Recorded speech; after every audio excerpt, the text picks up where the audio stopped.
Hi, hello, and welcome or welcome back to PJs and Pages. Today I am going to be sharing with you the most intimidating books that I have on my TBR at the moment.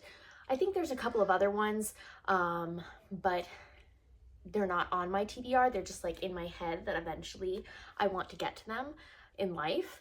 But these are physical books on my TBR that even just looking at them intimidates the hell out of me. So without further ado, I'm going to go ahead and get through these books. The first one is A Little Life by Hanya Yanagihara. I think I'm saying that right. Basically, this one follows four college classmates as they move to New York in search of fame and fortune. It follows their relationships, their struggles as they are trying to make it in this new life of theirs. And from everything that I have heard about this book, it is both spectacular and heartbreaking. And heartbreaking books terrify me because I don't like to be heartbroken. So, I mean, I do, but I don't. Like, I like a good heartbreaking story, but also I want to put myself through that, especially when the heartbreaking story is 814 pages long. She's a thick one. She's a lot of heartache. So, the cover, stunning. The premise, fantastic. The idea of it, terrifying. So it has been sitting on my shelf. I bought it in 2024. I thought that I wasn't going to, and then I kept thinking about it. I kept touching it at the bookstore and being like, oh, it kept calling to me. And so I picked it up anyway, against all my better judgment, and now I am intimidated. So it's been sitting there and convinced me to read it immediately. But it is one of my most intimidating books on my TBR. Next up is one that I got during the pandemic. I had actually heard about it before because it's one of my high school friends' favorite books. And that is The Stand by Stephen King. This is a monster of a book. Is it like over 1,200 pages? No. It is 1,153 pages. There are illustrations throughout, though, I think. Look how exciting that is. It's not like boring at all, not from what I understand. Yeah, illustrations. Isn't that lovely? So, once again, love the idea of this. It is an apocalyptic vision of a world blasted by plague and tangled in an elemental struggle between good and evil. It remains riveting and eerily plausible as it was when it first published. So, someone starts a plague, a virus, gets out, decimates the world's population, and those who remain are fighting the good fight of who's going to be in charge, the good and evil. And it's supposed to be a phenomenal story. Have not read it yet, mostly because it's so long. That is a time sink. But I do love Stephen King, and maybe this is the year that I finally break down and read The Stand. So that is The Stand. Ooh, that's like lumped down. The Stand by Stephen King. Next up is The Goldfinch by Donna Tartt. Now this one, I honestly don't even remember what it's about. I bought it so long ago. I bought it almost immediately after reading The Secret History by the same author, which I absolutely loved. And I knew nothing about this author, nothing about their writing style, and I loved The Secret History. And this is completely different. It's about a 13-year-old boy who survives an accident that kills his mother, and he's abandoned by his father and taken in by a wealthy Park Avenue family. He is bewildered by his strange new home and tormented by his longing for his mother, clings to the one thing that reminds him of her, a small, mysteriously captivating painting that has come into his possession. Then as an adult, Theo moves easily between the antique store where he works, the drawing rooms of the rich, and the underworld of the art. He is alienated, unmoored, and in love, and drawn inexorably by the power of that painting into a narrowing, dangerous circle.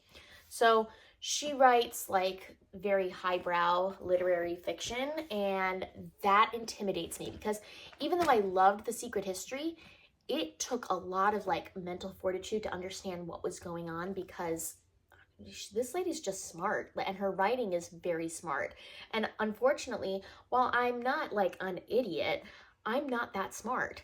So I worry that this will go like right over my head. And once again, it is another long book because this is 771 pages of smartness. But yeah, it sounds really good. I love books about art. And that seems to be a theme here in this book. So I really, really want to get to it. I keep saying I'm going to. Every year I keep saying I'm going to. Once again, this is another book I bought. Did I buy it during the pandemic? Yes, I bought it during the pandemic. So once again, another pandemic buy that I still have not gotten to. We're talking about 2020, people. We're in 2025. So convince me to read it because I need to. Next up is Robert Jordan's The Wheel of Time, the book 1, The Eye of the World. I bought only the first book. I was very good. I did not buy the entire series. But the reason this is so intimidating is because, first of all, it's epic fantasy, and epic fantasy can be very intimidating. There's a lot of world building, a lot of characters usually, just a lot of moving pieces and parts that make it so smart and also so enjoyable. So I'm really looking forward to this. However, it is like a 13-book series, if I'm not mistaken. That is a lot, and they're all like longer books. This book is, let's see, 780 pages, and it's not the longest one. So we're talking about a 13-book series of long books, and I am looking forward to it, but it is a lot. I'm not gonna lie. So I'm kind of intimidated to start the series. Also, it is a very beloved series by a lot of people, and also a widely hated series by a lot of people. So I kind of want to see where I land on that. And that's why I bought just the first book, just to see whether I would like it at all. And then if I don't, then I'm just not going to continue the series. But if I do, then I have 12 other books to read. 12. So it's hard. It's hard. Last but not least is James S.A. Corey's Leviathan Wakes. This is the first book in the Expanse series. It is longer. It is, let's see how many pages is this bad boy. 561, so not quite as long as some of these other ones, but it is longer, and it is a space opera. Now, I have been really enjoying sci-fi, but I have been dipping my toes in sci-fi. I mean, like kiddie pool sci-fi. This is full on sci-fi, and I don't know whether I'm gonna do a good job of following it. I did watch the TV show and absolutely loved it, but even that, like, I had a hard time keeping all the different moving parts like in focus. So I'm a little terrified of this one. This one follows Jim Holden, who, well, actually it follows a whole bunch of people. I think this book specifically follows Jim Holden and Detective Miller, and Jim Holden is XO of an ice miner making runs on the rings of Saturn to mining stations on the belt when his crew stumbles upon a derelict ship and they find themselves in possession of a secret they never wanted, a secret that someone is willing to kill for. War's brewing. Detective Miller is looking for a girl in a system of billions, but her parents have money and money talks, and the trail leads back to that ship that Jim and his crew find. And they find that the girl may be the key to everything.